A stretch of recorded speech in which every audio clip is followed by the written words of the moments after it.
বিসমিল্লাহির রহমানির রহিম। সবাইকে আসসালামু আলাইকুম ওয়া রাহমাতুল্লাহি ওয়া বারাকাতুহু। সবাইকে লার্নার সাকসেসের পক্ষ থেকে স্বাগত জানাচ্ছি। আমি আপনাদের সাথে আছি মোহাম্মদ আল আমিন।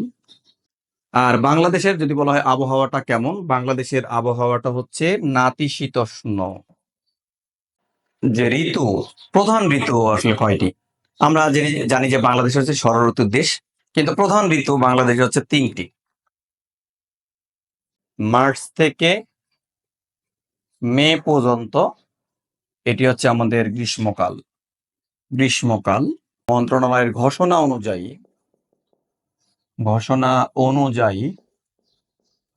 অনুযায়ী দুর্যোগ হচ্ছে বাংলাদেশে ১৩টি দুর্যোগ রয়েছে, ১৩টি।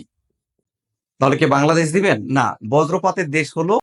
তো বাংলাদেশে আমাদের একটা বড় রকমের ভূমিকম্প হয়েছিল। সেটি ১৮০০। ধরো আমাদের বিভিন্ন মহাসাগরে ঘূর্ণিঝড়ের নাম ভিন্ন ভিন্ন আছে। বঙ্গোপসাগর ও ভারত মহাসাগরে ঘূর্ণিঝড়কে বলা হয় সাইক্লোন।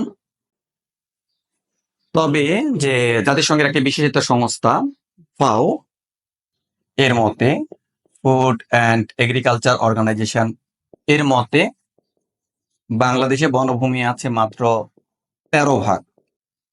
তো বাংলাদেশের অংশ কত যদি বলা হয়, বাংলাদেশের অংশ কত সুন্দরবনের? বাংলাদেশের, আর বিশ্বে প্রথম হচ্ছে যুক্তরাষ্ট্র।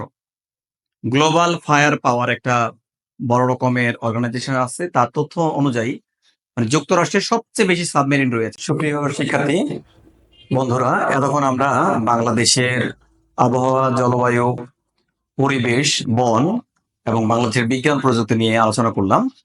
এই বিষয়গুলো আপনাদের ক্লাসের সাজেশন আকারে দেওয়া হয়েছে। আর আপনারা এই বিষয়গুলো ভিডিও ক্লাসটি ভালোভাবে দেখার পর নিজেরা প্র্যাকটিস করবেন। এখান থেকে অনেক প্রশ্ন বিভিন্ন প্রতিযোগিতামূলক পরীক্ষায় আসে। তো আশা করি আজকের ক্লাসটি আপনাদের ভালো লেগেছে। আর আপনারা নিয়মিত লার্নার সাকসেসের সাথে থাকুন। আজ এই পর্যন্তই। সবাই আপনারা ভালো থাকবেন, সুস্থ থাকবেন। আল্লাহ হাফেজ।